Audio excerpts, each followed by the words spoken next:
Hello students, welcome to the summary of lesson 1.2 on labeling angles and recognizing basic angle relationships. So we spent a good portion of class just practicing the labeling of different angles. We have different types of angles. Right angles are those that equal 90 degrees. We note that anytime you see that little square there, that means it's a right angle. Acute angles are angles that are less than 90. Obtuse angles are angles that are greater than 90. And a straight angle is an angle that actually equals exactly 180 degrees. And this is really just another name of a straight line. And so we spent some time labeling different angles. And so we had 2 straight angles, 2 right angles, 5 acute, and 6 obtuse angles.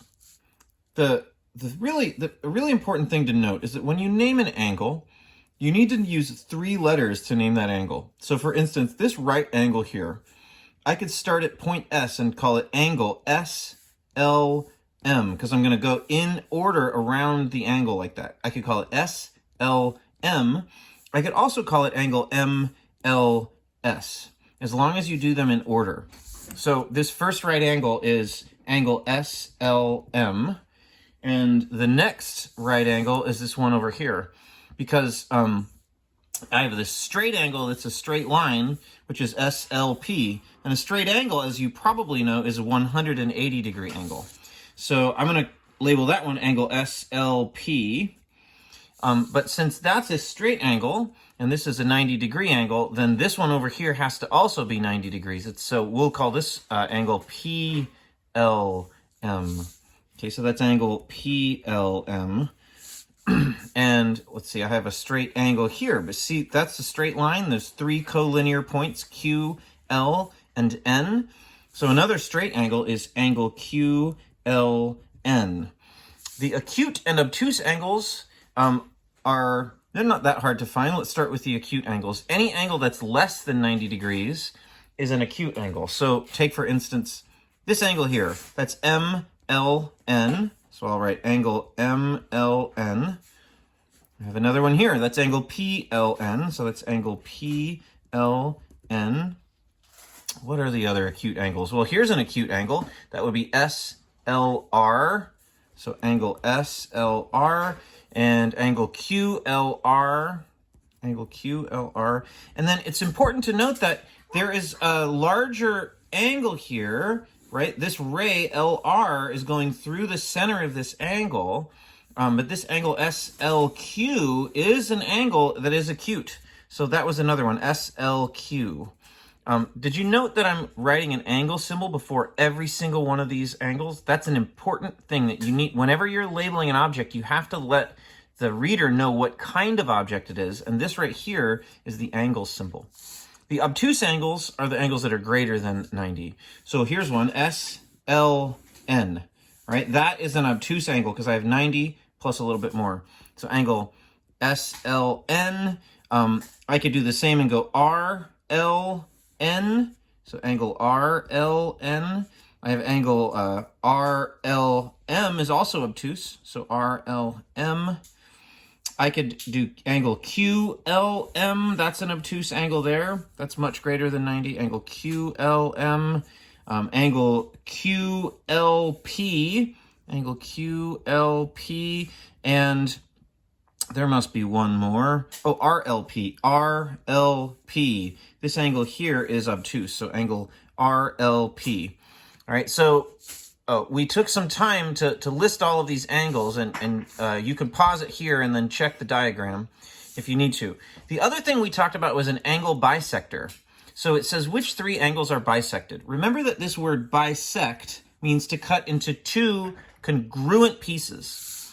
See how these 2 angles each have 1 tick mark? That means that angle MLN and angle PLN are congruent. So another way of saying that is that this larger angle MLP is cut into 2 congruent angles. So it is being bisected. MLP is being bisected. So that's one of the angles, angle MLP. We have the same situation here. Each of these has 2 tick marks. So angle SLQ is also being bisected. Angle SLQ. And then there's actually a third one. This straight angle is cut into a 90 degree angle here and then another 90-degree angle here, it is actually being bisected by this ray. So angle SLP is also being bisected. Angle SLP. Finally, the objects that are actually doing the bisecting are all rays, right? This ray, LN, is cutting that angle into two. This ray, LR, is cutting that angle into two congruent pieces, and LM. So those three rays are actually doing the bisecting. They're going through the center of the angle.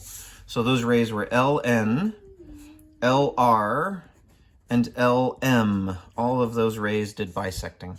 And that was what we spent a good part of the lesson on. And then we concluded by looking at two other properties, and here they are.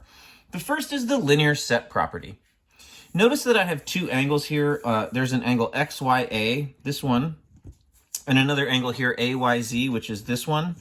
Okay, together those two angles are a straight line, and angles that form a straight line should make 180 degrees because altogether a straight angle is 180 degrees.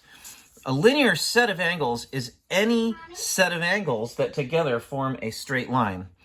And they always are supplementary. This is a word that means they add to 180 degrees. And so anytime you see a straight line with another ray coming off of it, you have a linear set of angles that will always add to 180 degrees, which leads us to the last bit, which is vertical angles. If you notice that this is a straight angle, so that adds to 180. And I'm going to call this angle X and this angle Y. This is also a linear set of angles, okay, and that's Z and Y.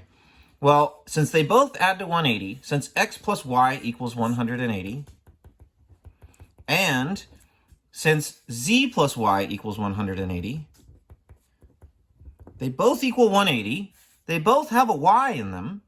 So since Y is the same as Y, what that means is that because they both add up to the same thing and they both have a Y, well then that means that X has to equal Z.